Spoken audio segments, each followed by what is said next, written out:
I really didn't know how to feel going into Brand New Day. I adore Spider-Man, and I particularly adore this version of Spider-Man. But with the current state of the MCU just feeling a bit less focused and intentional than normal, my hopes were high, but perhaps a bit tamer than usual. About 15 minutes into this film, however, I had a feeling. My spidey senses were tingling, you could say, and this feeling persisted throughout the film's entire 2.5-hour runtime. It might have even gotten stronger. In fact, I know it got stronger, and that feeling was that this might just be the best film ever created. I'm like barely kidding. This is some truly next level stuff in way more than just a couple ways, all anchored and delivered simply perfectly by Tom Holland, who I am very comfortable declaring as the definitive Spider-Man and Peter Parker. For me, at least. I respect everyone else's thoughts, but I've felt this way for a while now, and with the excellence of this film, and Holland in particular, I've just really solidified this sentiment within myself. He manages to so perfectly embody every aspect of this character in a way that just no one before him has managed to do, not this consistently. There are a lot of factors that contribute to this, namely the writing and the sheer amount of time he has spent as this character, but really Tom Holland himself deserves the most credit. I think at worst he is a good actor who's been in some really poor projects, but here it's just such a different story entirely. The emotion he's able to convey, the hope and inspiration, the fear and frustration, the loneliness and insecurities, the humor and the charm, the friendly neighborhood fucking Spider-Man. He's had a bunch of great character-defining moments throughout his career as Spider-Man, but he has just given such consistently excellent material throughout this film that's really helped thrust him into that upper echelon. In and out of combat, in and out of the suit, I really can't say enough.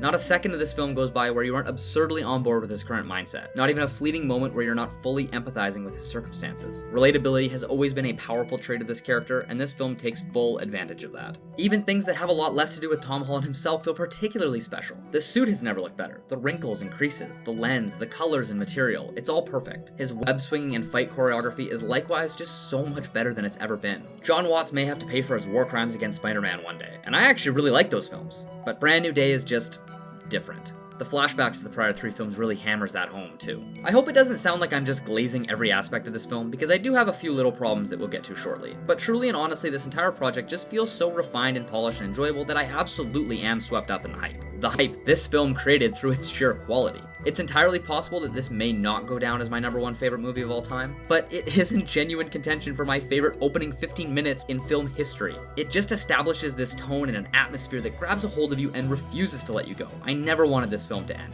I think the biggest question people had on their minds going into this was how they were going to handle all of this stuff.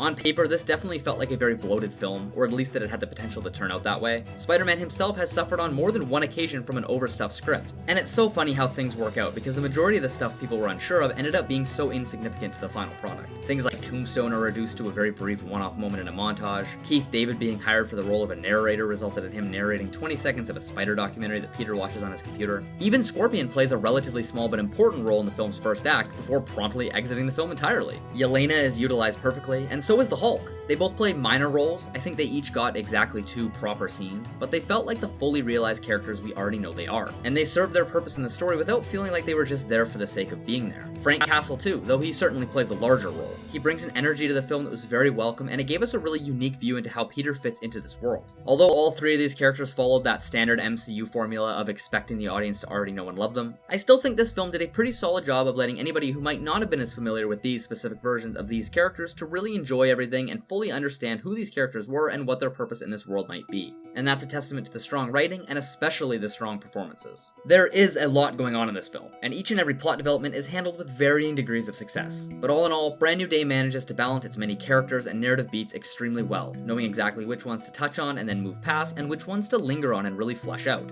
With perhaps one notable exception. The immense amount of stuff happening really helps give us a sense of what being Spider-Man is truly like. This is exactly what it must be like to be him, just popping in and out of other people's lives for advice, comfort, or information before moving on to deal with the next thing. In this regard, the chaos of it all only gave us a better insight into Peter's messy life, and it gave this New York City sandbox so much damn personality and charm. That notable exception, by the way, relates to Peter's spider mutations and how it's affecting his personality. When this concept was first introduced, I thought it was unbelievably captivating. Not only that, but it felt remarkably clever in the way that it was essentially utilizing the themes most present in Peter's Black Suit arcs, where he's being given these new powers that he doesn't quite know how to control yet, and that fit alongside this being the start of essentially a new trilogy really neatly. This is obviously by no means an origin story, but considering the world has forgotten him, and he's in such a different place now, exploring new powers that are messing with his personality. It almost felt like we were able to see some of Peter's first moments as Spider-Man again. I never thought I would want to see Peter struggle to understand his new powers after like his 8th movie, but I loved it. When it was first introduced, it almost felt like it was going to be the film's main focus, but I would say this is probably where the film's overstuffed nature is at its worst because it gets forgotten about for an extremely long time and it's resolved far too easily. He definitely has to struggle and adapt and learn, but considering it's presented to us as this monumental thing that he was going to have to overcome, then it just gets placed on the back burner as all the other stuff takes place around him, only to circle back to him just figuring it out in the moment because he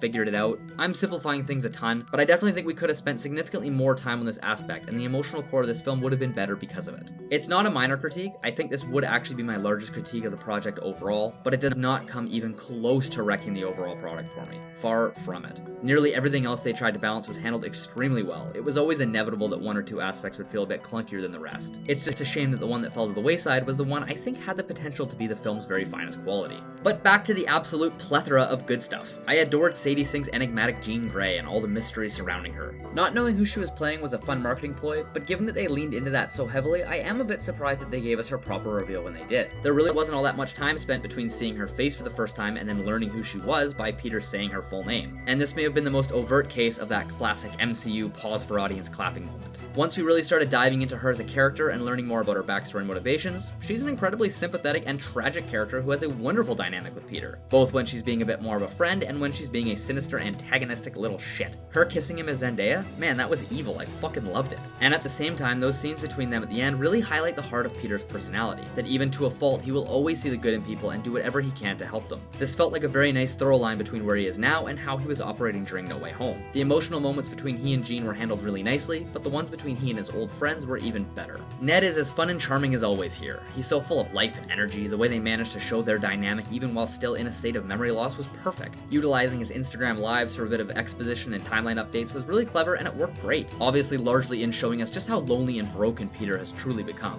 And his interest in Spider-Man is as fun as his new app is. Zendaya is excellent. She's really come into her own as this character, and I think this is the best place she's ever been in. She's still recognizable as her first appearance, but she's transitioned that aloof and over-the-top weirdness into a far more believable person. And obviously her dynamic with her husband is absolutely fantastic. The situation she has been put in is so particular, and she sells us on the nuances of all those emotions really well. Recognizing and understanding someone just enough that you can believe what they're saying, without any of the memories and past history needed to feel the same way. This emotional dynamic between these two characters is easily some of the strongest stuff we've ever had in this universe. And it resulted in exactly half of my total tears shed throughout, with the other half coming from Peter seeing how much New York City really appreciates him. Spider-Man is such a nuanced and multifaceted character, being able to operate within many different types of stories and be perceived by the world around him in many different ways. And at this specific time in this specific version, the city adores him when he is at his absolute lowest. It's a perfect contrast. I do love when the city is out to get him and Peter keeps doing his thing because he knows it's the right thing to do, but seeing the city rally behind their masked hero, seeing them really appreciate all the pain and sacrifice that he endures for them,